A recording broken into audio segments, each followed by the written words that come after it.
18 लोग इन्वॉल्व थे, सभी के सभी अरेस्ट हो गए हैं। तो जो पुलिस की जो अपेक्षित कार्रवाई है वो हो गई है। उसमें जो दूसरा मुद्दा है वो ये है कि आपको मालूम होना चाहिए कि जेजे एक्ट में प्रावधान है कि 16 से 18 बरस के बच्चे जो है, यदि वो गंभीर कांड में संलिप्त होते हैं तो उनका ट्रायल अडल्ट के रूप में चलाया जा सकता है। तो इनमें से जो लड़के 16 साल से ऊपर 18 साल से कम है, उनका हम कोशिश करेंगे कि उनका अडल्ट के रूप में ट्रायल चलाया जाए, ताकि उनको कड़ी से कड़ी सजा मिले, ताकि इस प्रकार की गंदी हरकत हमारे नौजवान को ना। पेपर लीक मामले में कल आप समीक्षा किए थे जी, आज गिरिडीह से कुछ अरेस्ट पकड़ा गया। उसमें क्या है सर डिटेल? उसमें देखिए, डिटेल्स मेरे पास में है उपलब्ध, अभी मैं तुरंत में नाम मेरे को याद नहीं है, परंतु उसमें एक पूरी चेन थी और कोडरमा एसपी ने कड़ी मेहनत करके 1, 2, 3 ऐसे करीब 10 लोगों को पकड़ा। और आखिर में पता चला कि गिरिडीह में ट्रक से पेपर को उतारते समय एक व्यक्ति ने ब्लेड से काट करके एक पेपर निकाला था उसमें से, जिसकी उसने फोटोकॉपी बना करके पूरा वायरल कर दिया। वो पेपर भी उसके घर से बरामद हो गया, सारे लोग अरेस्ट हो गए। इसमें हम लोग कड़ी कार्रवाई कर रहे हैं और मुझे उम्मीद है अब दोबारा ऐसी घटना कोचिंग से जुड़ा था या नहीं, कोचिंग से नहीं जुड़ा हुआ था, नहीं, साधारण व्यक्ति है, एक ऑर्डिनरी लड़का है जो खुद पढ़ता भी था, लेबर का काम भी करता था, उसी ने काम किया और वो पकड़ा गया है और पेपर रिकवर हो गया है। तो कोई सिंडिकेट की बात नहीं? नहीं, कोई सिंडिकेट की बात नहीं, कोई सीजीएल वाले कुछ अपडेट है?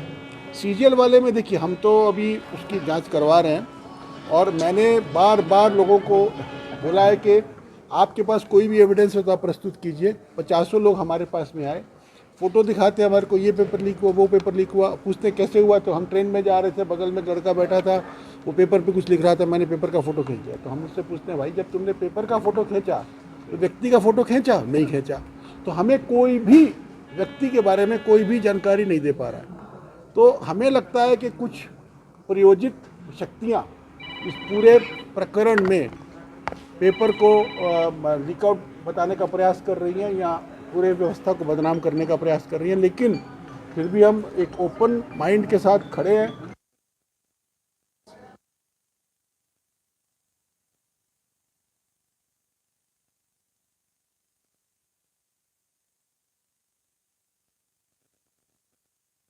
फोरेंसिक रिपोर्ट आएगी, लेकिन फोरेंसिक रिपोर्ट से प्रूफ नहीं होगा। इसलिए प्रूफ नहीं होगा कि आप अगर अपने मोबाइल का, अगर आप अपना टाइम बैक करके उसमें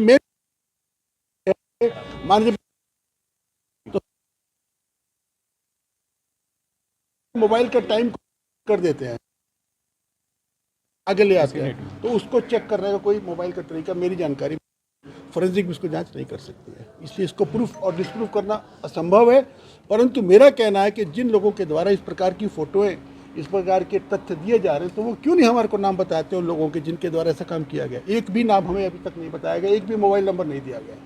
सिर्फ इस प्रकार की फ़ोटो दे करके पूरे व्यवस्था को, पूरे इन्वेस्टिगेशन को दिग्भ्रमित करने का प्रयास किया गया है, किया जा रहा है।